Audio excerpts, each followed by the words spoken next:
British film takes a leading role at the LFF, and for obvious reasons. Not only is there an entire strand devoted to upcoming new British cinema, but it's also a place for us to showcase our alumni on the world stage. Now, the opening and closing films have strong British roots with the cast, crew and financing, and a woman who is instrumental in driving British cinema is Christine Langan, who is head of film at the BBC. How long have you been at the BBC for? I've been there for 5 years, but I've been in this role for 2 years. And I started there as an executive producer, having been a producer prior to that elsewhere. So I produced a couple of feature films, including The Queen, that's probably the best known. And my role really is to marshal the team in coming up with a very vibrant slate of development projects, and that's, you know, we have roughly, 60, 70 projects at any given time, and to push them through into production.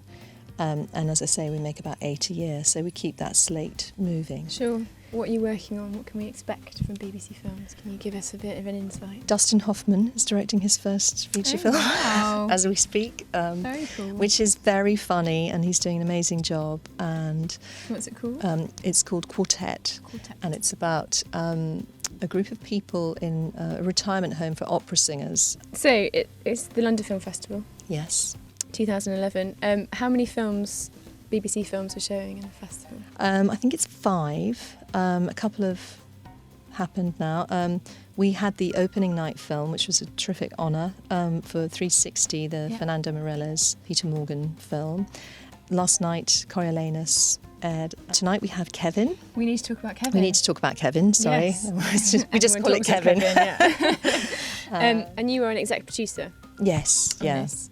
Well, if you see us on the red carpet, please do come along and say hello. I will. It's been an absolute pleasure. Thank you Thank very you. much. Cheers, really Christine. Lovely. Got your glass of champagne. Of course. How does it feel to be here at the London Film Festival, the gala screening, and we need to talk about Kevin?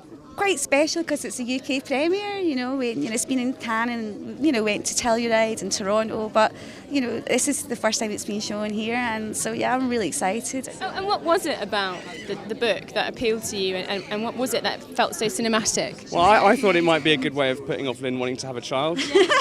Did that for me. I saw it in Cannes, I was like, no more. Lynn, she still wants one, so that was plan A down the toilet. But it was an amazing book, there's that kind of subject matter I just don't think it's been touched on, And I've never seen a film like that yet. We've had films like Rosemary's Baby exploring the fears of a mother, but it was supernatural, and this, I think, I knew it wasn't going to be easy, it's a wordy book, it's very dense, so I had to put my stamp on it. Now it's all over, it's kind of, we've talked a lot about Kevin, I think I want to move on to the next. Fed up talking about Kevin. I'll do tonight, and then after that maybe that's enough. I mean, what was it like seeing the embodiment of Kevin on the big screen? It was unnerving. Ezra Miller is so close to the Kevin that I imagined in my head that it was almost as if he'd got out of my head. Are you still feeling he's just standing over there? Does it still make you a bit nervous seeing him? Yes, there's something about him that makes me uneasy. Yeah. I mean, I like him, and then I think maybe I shouldn't. I just had a chat with Lionel, and I think she's still quite scared of you. Yeah, well, you made an impression. So. Well, to her, I'll always be her creative demon baby. You know what I mean? I'll always be her creative demon baby. No matter, I could do a million charitable acts. I could help old women cross the street in front of Lionel for the next 5 years, and she'd still wouldn't make a difference. A psychotic murderer.